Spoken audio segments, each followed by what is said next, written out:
And we bring in our Louis Riddick. Gentlemen, Terry Bradshaw with some strong comments. Stay out in California, chew on some bark. I didn't hear the rest of that. But, Louis, do you agree with Bradshaw? No, not necessarily, no. Look, I think in the beginning of the offseason, I had said, Molly, that Pittsburgh needs to level up at the quarterback position.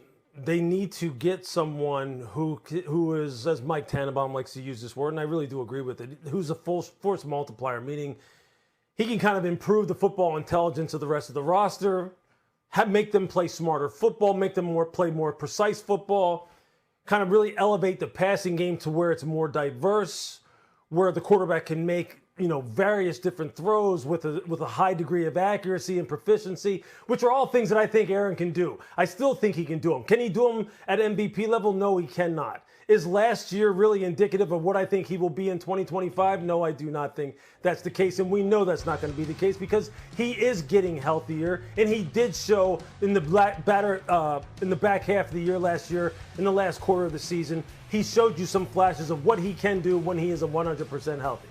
So, no, I don't agree that he would not be someone who could help this football team. I think, obviously, the problem everybody has with Aaron, and I get it, is the fact that they feel as though he brings a certain aura to the football team that is not positive in any way. It's much more negative. It's a much more drama-filled.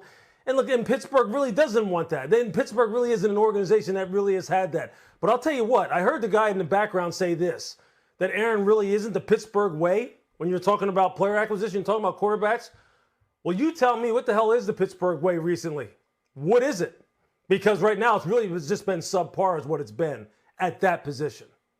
100% right, Louis. I mean, I love Terry, and he can say anything he wants. He won 4 Super Bowls for me. He's one of the great players of all time at that position, so he's earned the right to say what he wants, but he's lost. I mean, what do you want, Mason Rudolph to be the Steelers quarterback? They don't have a quarterback. And they have a now team. They just spent a fortune on Metcalf. T.J. Watt's not getting any younger. Tomlin's been there a long time. The fan base is hungry for some playoff wins. He's better than Mason Rudolph. Case closed. He's better than Mason Rudolph. He improves them at that game's most important position by a significant margin. And so does Cousins, by the way, if that's the decision they want to go with. And then Terry brings up the fact, well, they didn't handle Pickett right. He could be the answer. Well, hold on now, Terry. Pickett went to Philly, was only a backup, and then Philly just traded him to Cleveland. And Cleveland thought so much of Pickett, they drafted 2 quarterbacks in the draft to challenge Pickett as the quarterback there. So the idea that somehow this is Johnny Unitas, he was once a Steeler before he went to the Colts, that Pickett's on that level is a bunch of nonsense. So the bottom line is they don't have a guy at that spot. And Rodgers is better than Rudolph, so is Cousins. And if that's what the Steelers are going to do, wait forever on Rodgers. As long as he's there in week 1, that's all that counts. I'm not into if he doesn't sign now, June, who cares? If he's there the 10th of September, they are better than they are now with Mason Rudolph. And that's what this comes down to if I'm a member of the Pittsburgh organization. Stevie?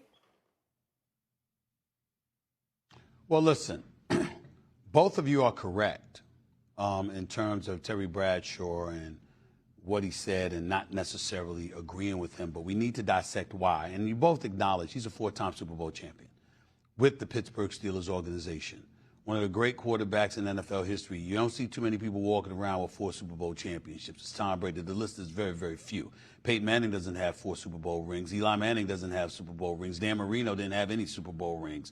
Dan Fouts, Kenny Anderson, so many different other guys that haven't won championships.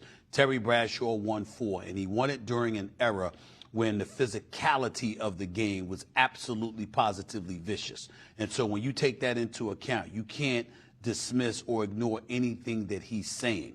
I don't agree with him because the Steelers quarterback room is an absolute joke. Mason Rudolph and Skylar Thompson is just abysmal. Make no mistake about it. Ben Roethlisberger has been going 3 full seasons. They're entering their 4th year without Big Ben Roethlisberger. They haven't had a quarterback since him, as far as I'm concerned, somebody that you can really hang your hat on with the franchise, not to mention the fact the last couple of years he was in Pittsburgh, he was pretty much shot and done. And so I look at it from that standpoint, and I say it's been a while since the Pittsburgh Steelers has had a quarterback, so Aaron Rodgers is going to be an upgrade no matter which way you slice it. So in that regard, I certainly understand and side with the Pittsburgh Steelers. Here's the part about what Terry Bradshaw was saying, however, that I don't think he articulated well enough.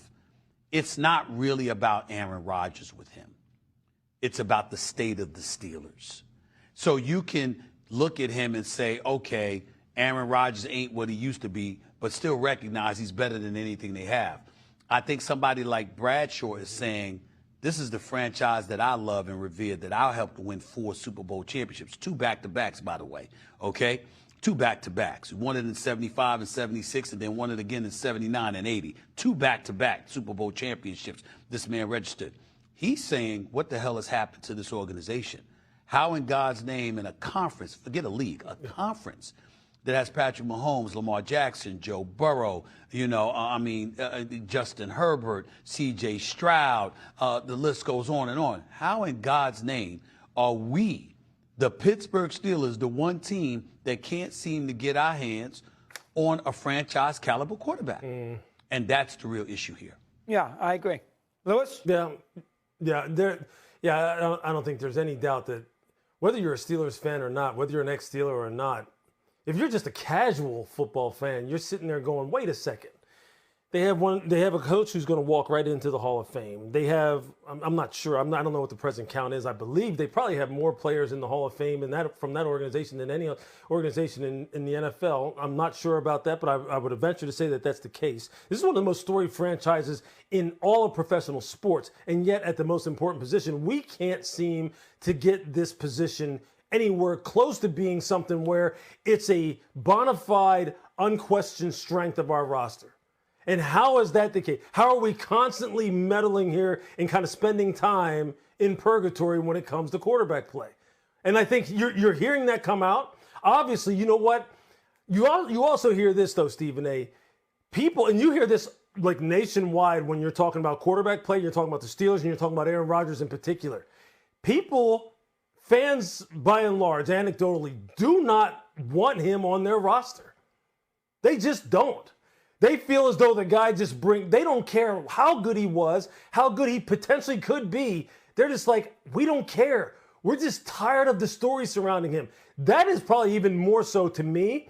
One of the more interesting things about this than anything is that here's a guy who I think really does bring value to your football team, especially in a situation like the Steelers. And people still are like, nah, I'll pass. I'll stick with Mason Rudolph and Will Howard. I'll pass. That's amazing to me. It's easy to pass, Lewis, on May 28th. In the middle of October, when they're 1-5 and Rudolph can't get out of his own way, that's a different situation. Well, there's always Kirk Cousins as and a maybe they get him. backup plan. Maybe they get him. Hold on. Lewis, the Steelers have 32 Hall of Famers. Only the Chicago Bears have more. There you go. More than Green Bay. Interesting. Yep. Interesting. Right. We'll leave it on that note. When we come back on First Take, SGA shined in Game 4, pushing the Wolves to the brink of elimination. Will the Thunder close things out? Xin chào các bạn nha, ngày hôm nay mình sẽ hướng dẫn các bạn cắt rán. Bây giờ mình sẽ đây là con cá rô đồng nha. Bây giờ mình sẽ hướng dẫn các bạn cắt rán.